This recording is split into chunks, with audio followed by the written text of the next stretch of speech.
Hi, my name is Greg from Grevick Knives. Here's the knife we're going to be selecting the scales for. This knife has already been heat treated. It's been prepped, profiled, set up. The holes were pre-drilled before heat treating, so that's where they are. This knife is designed to have a single wood handle because the pins are in the proper position for that. And now we go on to selecting the wood. Here are my bucket of woods. This is the pecan. If that piece is long enough, it will make a nice set of scales. Let's check it out.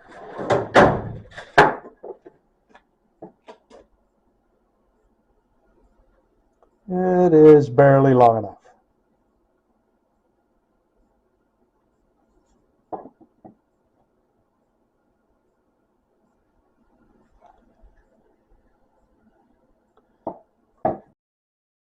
Here we go.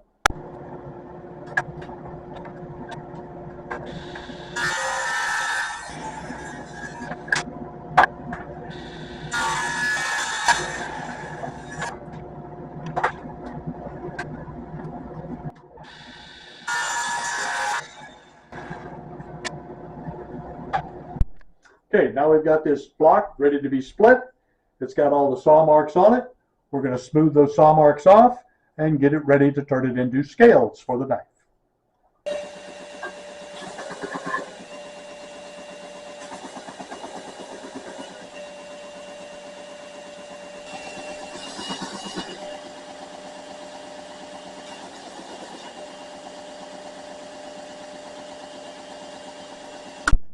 Okay, now we've got all the saw marks gone, and we're all set up. We're squared. Now we're going to split it into scales. It's just a hair over an inch wide. It's about an inch and an eighth wide. So we're going to set our table saw at slightly over a half inch to compensate for the blade cut.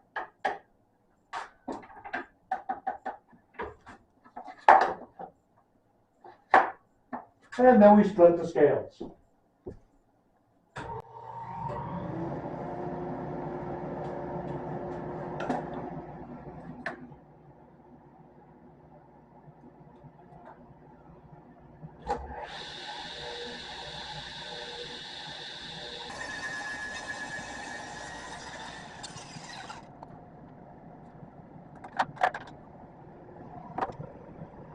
Okay, now that we've got the scales split, we have to sand off the saw marks on them and make them the same thickness.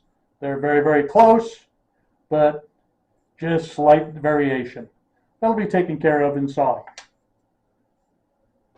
Mark first the direction.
Okay, here we are at my 6-inch.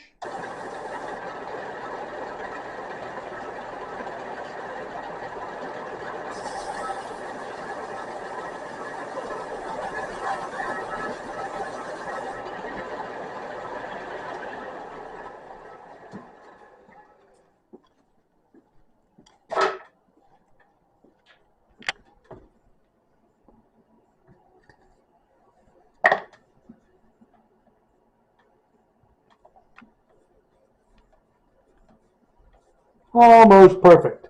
That's as close as you need to get. Next step is getting set up to drill them. That comes after we get the knife surfaced, beveled, and ready to go. So this set is done, ready for the next step. Please like my video and subscribe to our channel. Thanks.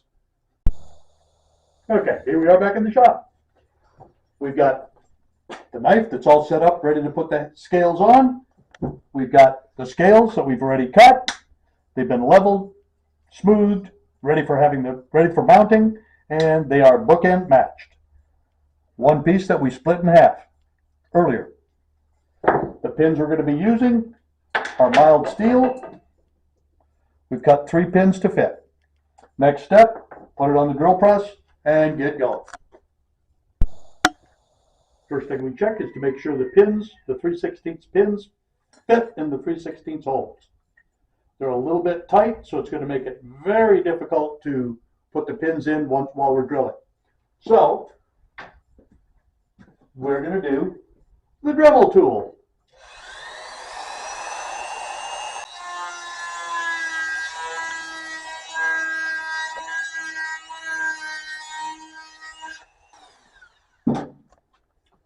Check the pins.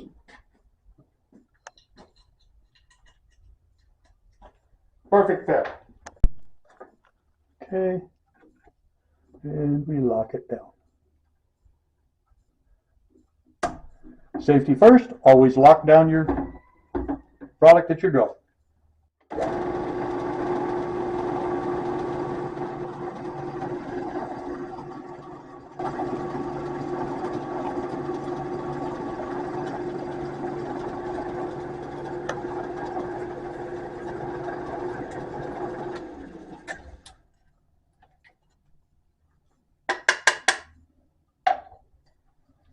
And we have our first hole drilled. Now on to sizing it for the 3/16 pins.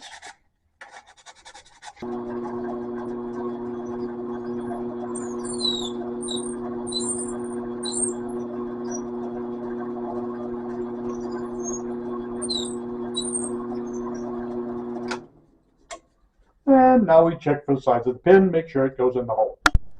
Okay. Has to be a snug fit. And there she goes. On for the next hole. Okay, we have the knife set back on the block, pinned in place, so the next holes will be placed perfectly. Now we take it up, lock it down.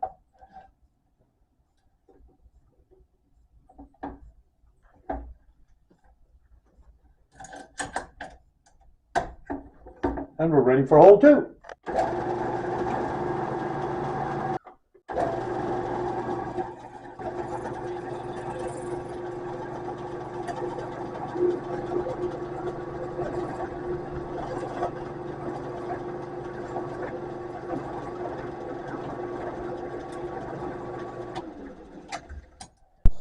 Okay, I have my 2 blocks taped together.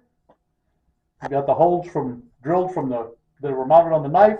We're going to go through the holes to drill the bottom block, making the holes in the center identical to the blade.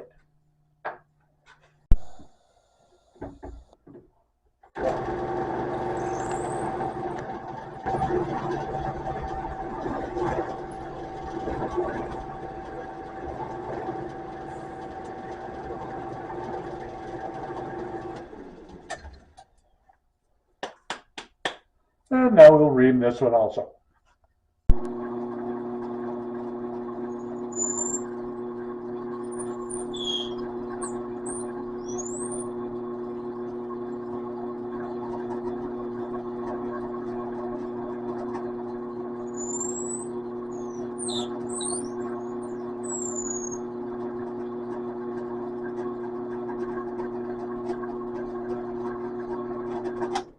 Okay, we've got all 3 holes drilled and reamed and set up. We've got the 2 blocks pinned together.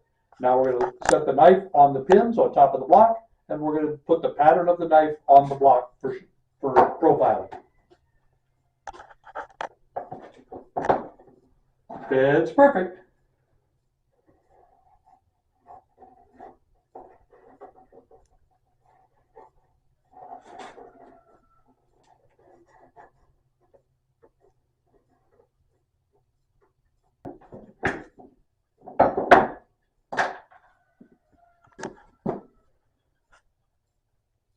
And we have the profile of the knife on the blocks. Okay, we have the pattern on the scales. We're going to go ahead and do a rough profile around it so it's easier to set the profile up once it's mounted to the knife. Here we go.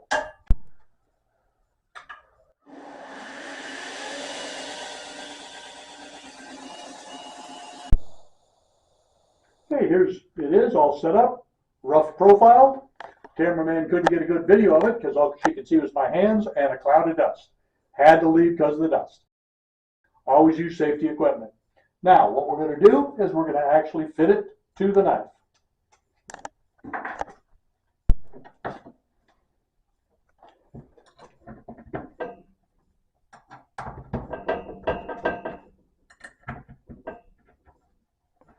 Okay.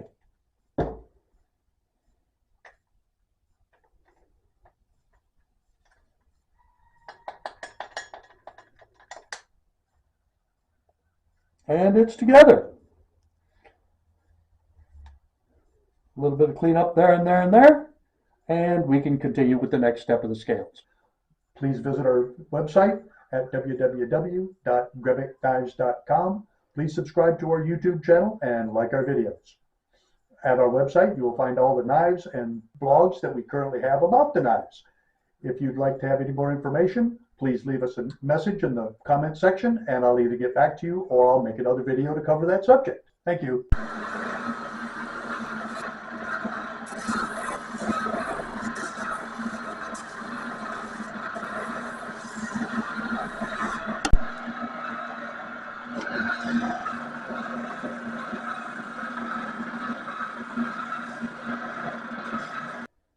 Okay, scales are fully profiled down to the tang. A little bit of sanding to clean them up and make it look just right. And then we'll shape the top and put the bevel on the top as soon as we get this shaped up. On to hand sanding. Okay, here we are, all set up in the vise, ready to do the hand sanding. What we're trying to accomplish here is we're trying to take all the scratches out, get it set up so that when I do finally bond the two scales to the knife, that just a little bit of cleanup is required after that. And here we go. We'll start with 180 grit. On to 220. We took 180 up until all the heavy grinder marks were gone, and now we start out with the 220 and do the same process. Probably no more than 10 sheets. Now we have the spine and the belly all sanded out to 220. There's no more big scratches in it from the grinders.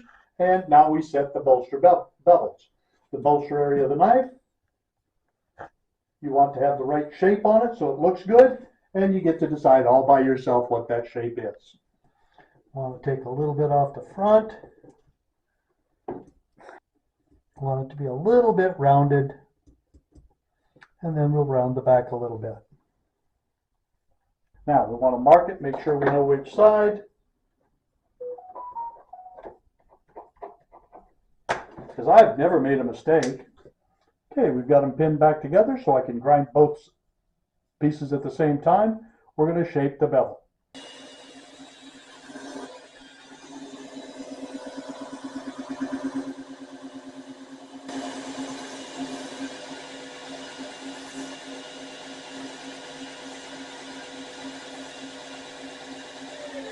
Okay, we've got a rough shape.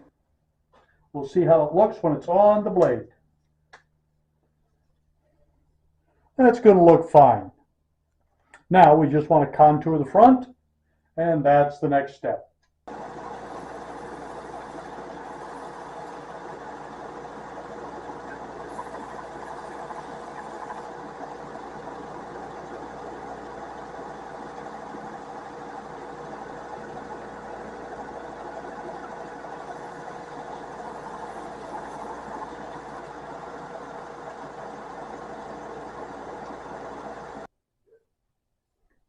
And now on to hand sanding. And we start this process with 220 grit sandpaper on a nice little block. And we will finish with 1000 grit.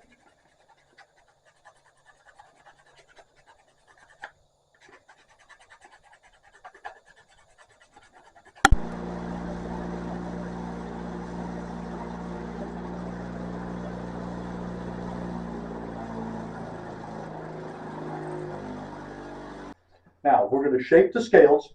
I used to draw the shape on there that I was intending to look for.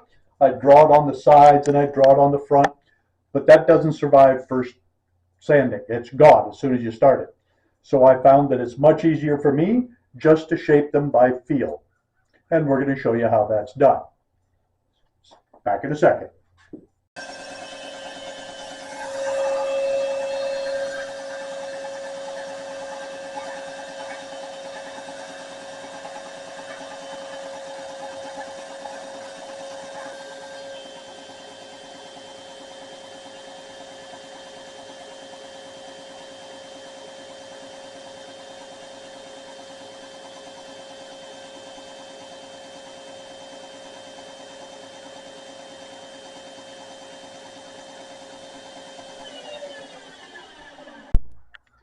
So we now have two sets of scales that are tapered from the bolster area to down by the pommel, down by the hilt of the knife. The similar thicknesses all the way through. Both of them are very similar. Now we're going to put on kind of a contour in the center with a round 4-inch pulley on the belt sander. That's going to take and give the final shape before we bond it onto the handle. Okay, we're using 120 grit. Might want to use some heavier grit, but this is what I currently have available to me. So we're going to use 120. And off we go.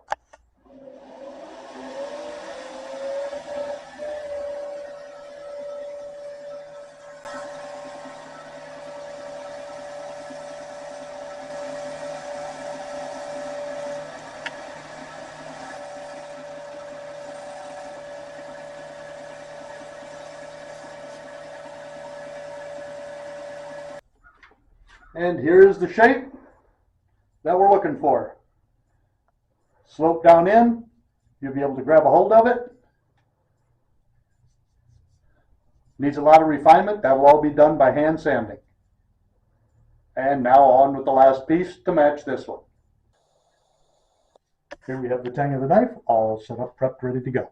It's been sanded with 80 grit scratches across will improve the bonding ability of the adhesive, which I use a 2-part epoxy that's good for about 6,500 pounds.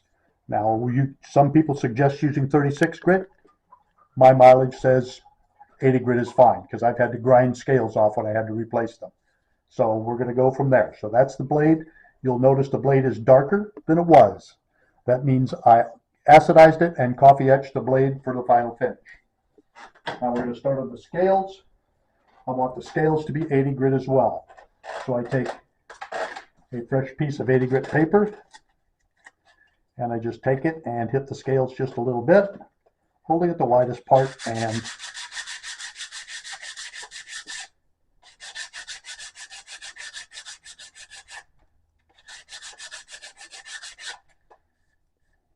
that's sufficient for bonding. Get the other one.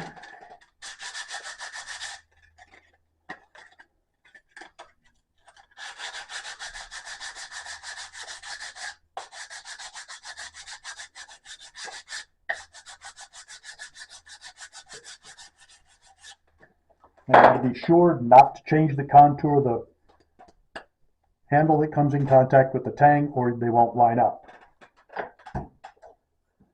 Now we go on to the pins. I'm going to put 2 serrations on the pins with a hacksaw to make the pins bite in, and those little cuts will be filled in with epoxy and bond the pins in like a rivet. See you in a second.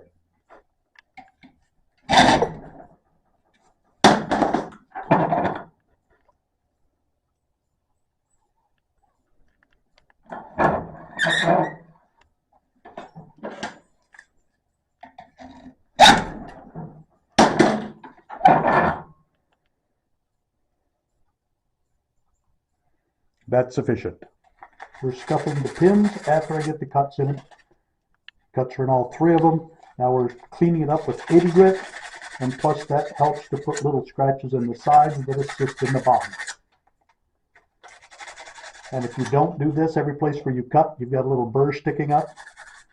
You'll have to drive the pins through and it has a tendency to make the scale break. You'll peel a part out of the scale. We don't want that, so we clean them up again after they're done.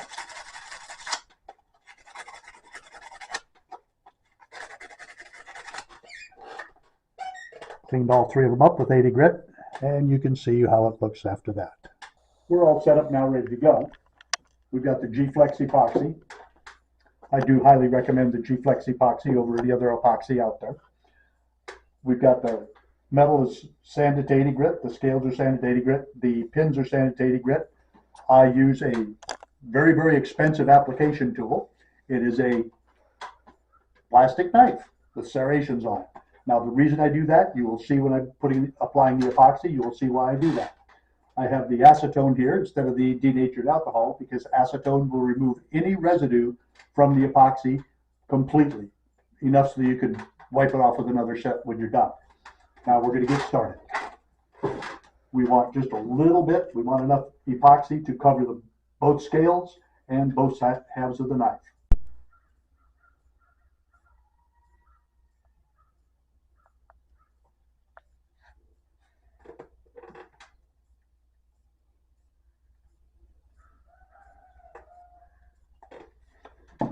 Two-part epoxy has two parts.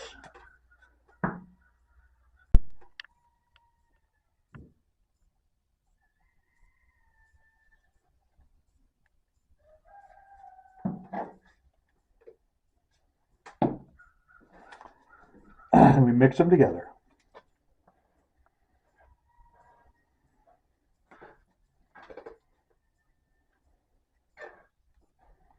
I generally try to mix by folding and smashing it down. I find using masking tape as a base is just perfectly acceptable, because that way when you're done you just pull it off your table and throw it away.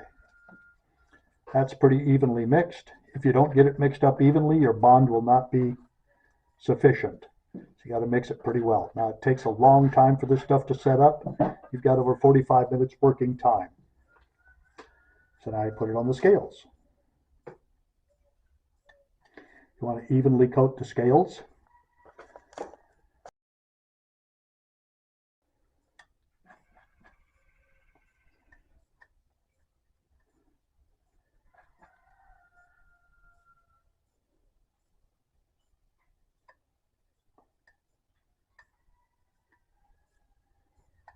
You'll see the little serrations in there. That's aids in the bonding. Aids when I'm putting it onto the knife handle.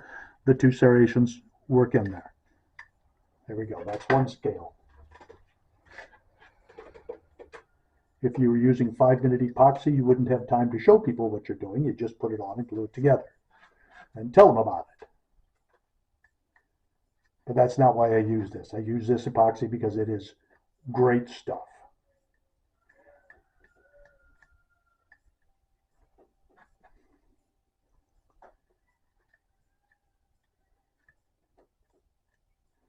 Certain very famous television program doesn't use this stuff because it takes forever for it to set. It takes 10 hours minimum for it to set, so that wouldn't work well for a certain popular television program.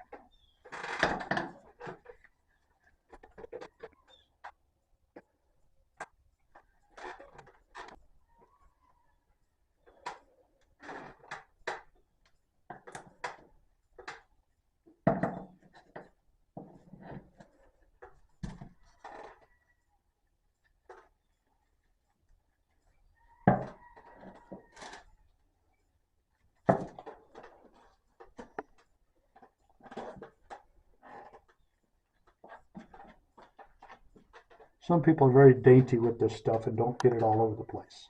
Not me. I have a hard time not getting it in my ears.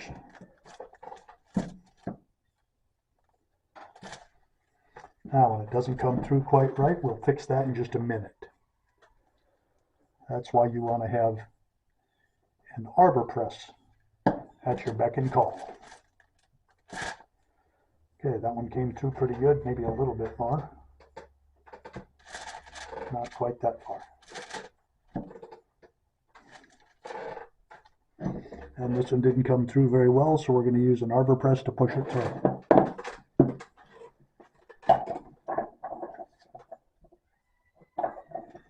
And we're through even on both sides.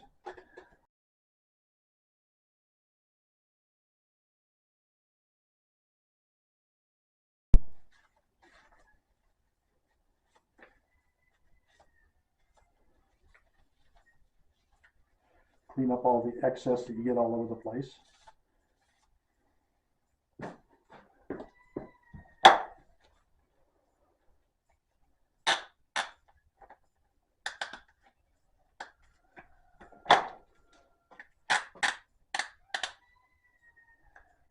I use ratcheting clamps that are not excessive putting pressure on, because you don't want to have more than 50 pounds of pressure per square inch on your scales, or you'll squish too much of the adhesive out.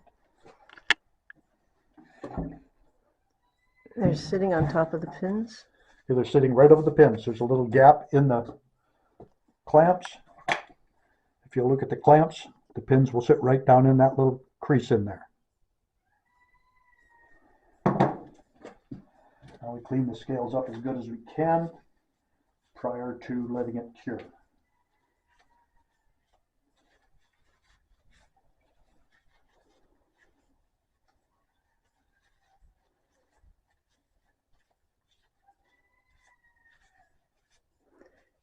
Reduces the amount of cleanup and sanding for after you're done.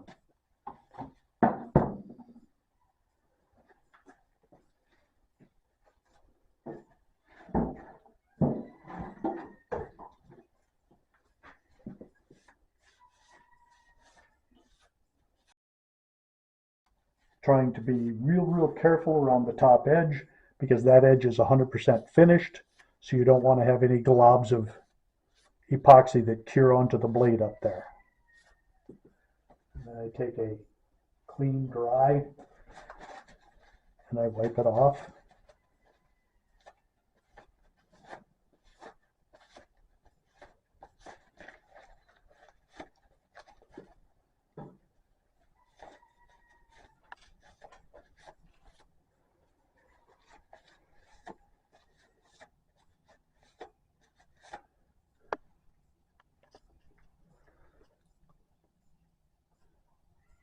And she's ready to set off for the side and cure. Now that'll be tomorrow before it's done. We'll come back tomorrow and we'll finish that up. It's going to sit overnight, and then tomorrow it'll be totally bonded. Here it is, all set up, ready to go. We've got adhesive all over everything. We've got some adhesive on the outsides, and we've got the clamps on it. We'll remove the clamps. Sometimes the clamps do have a tendency to stick, so you may have to give them a little wiggle, but this time they were pretty good. Now, off to doing the hand sanding on the spine and on the belly. We'll get that cleaned up shortly. Here we have the 180 grit sandpaper. All we're going to do is remove the adhesive and get it set up so that it can be finished. Here we're switching to a flexible pad to get down into this contour there. Now the spine. We're off to the next step. We finished this one up. We finished up with 220. There are no big sand scratches in the steel or in the wood. The adhesive's all gone, ready for the next step. And now we're going to clean up the pins, get the contour in there so it starts getting the adhesive off, and the next step will be on to a smaller belt sander. And here we go.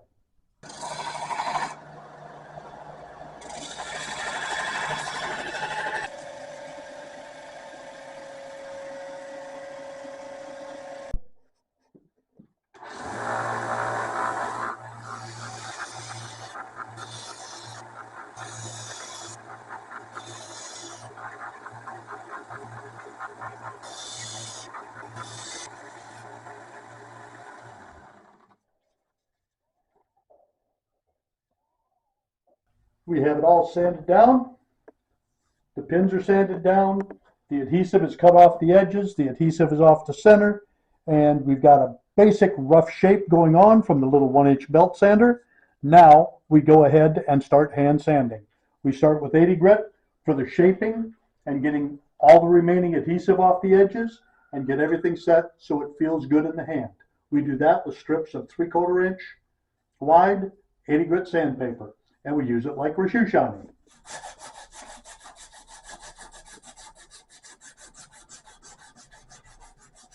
We'll continue this process until we have a good shape and it appears to be working and feeling the way we want it to feel. This is where we get the end product.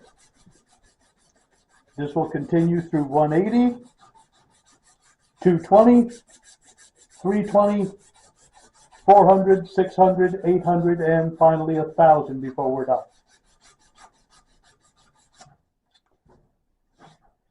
This process takes quite a bit of sandpaper. Well, we're finished with the 80 grit, pretty much. Once you finish with 80 grit, you want to make sure that your shape is exactly what you're looking for,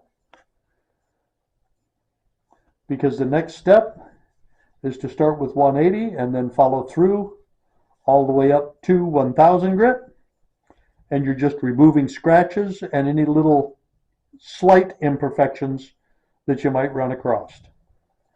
And now we'll start with the 180.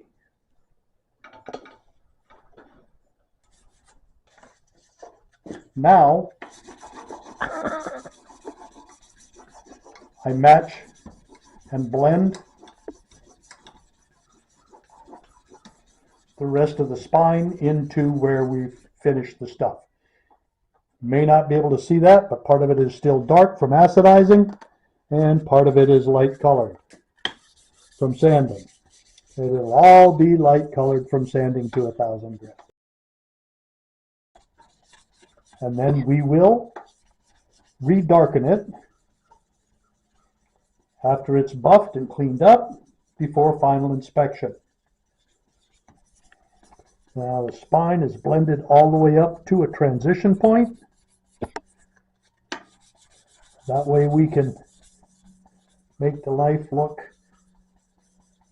symmetrical, attractive, and make it look like it's supposed to, we hope. Around the corner just a little bit. Ready to clean up and buff.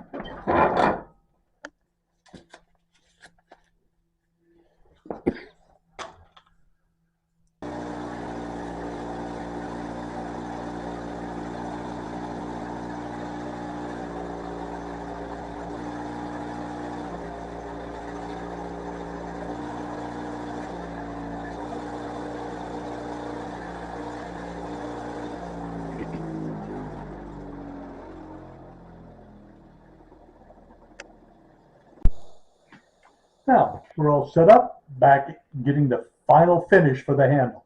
The final finish for the handle will be to darken this back up to try and match the blade. I've already cleaned it with degreaser from Birchwood Casey, and we will put the final darkening with Purple Blue. It's a cold bluing compound. It's not the greatest stuff in the world because it's easy to put on. So that's what's going to be on there to make it black. We're going to darken the handle and the pins. Now on the spine and the belly, I use a paper towel to apply the bluing, because a paper towel doesn't allow it to drip off. Now I got just a little bit on the edge of the paper towel, and we start wiping it on. Trying to blend the color. It'll take several applications.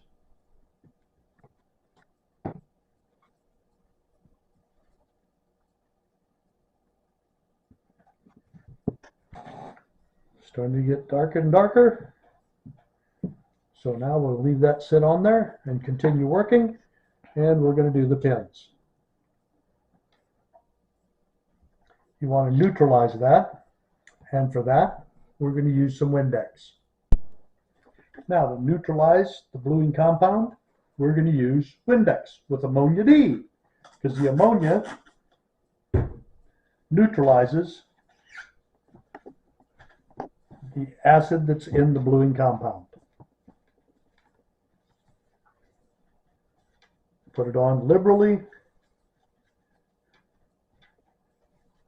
because we'll be waxing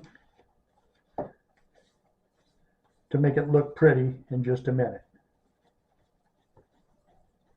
If you do not neutralize the bluing compound, it will go from dark to darker to rusted. So it does have to be neutralized. And then the final step.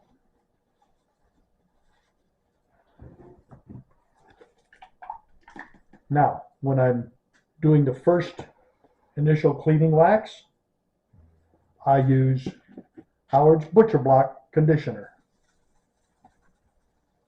because it seems to work pretty good for cleaning any imperfections, dust, shows up any scratches that you've got left over.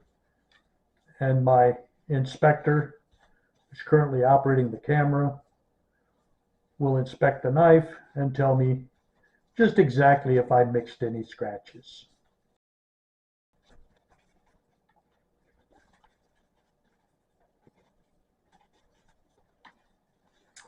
And this dull little knife is ready for inspection. All right then, this thing has passed inspection. I was going to grab the camera and show her inspecting it, but she did remind me that she had a knife. Now, next step is to sharpen it up and finish it up, and then a sheath gets made for it. All right, if you enjoyed our videos, please subscribe to our page and give us a thumbs up. If you have any questions, concerns, comments, please leave them in the comment section. I will get back in touch with you either with another video or in the comment section. Have a wonderful day, folks.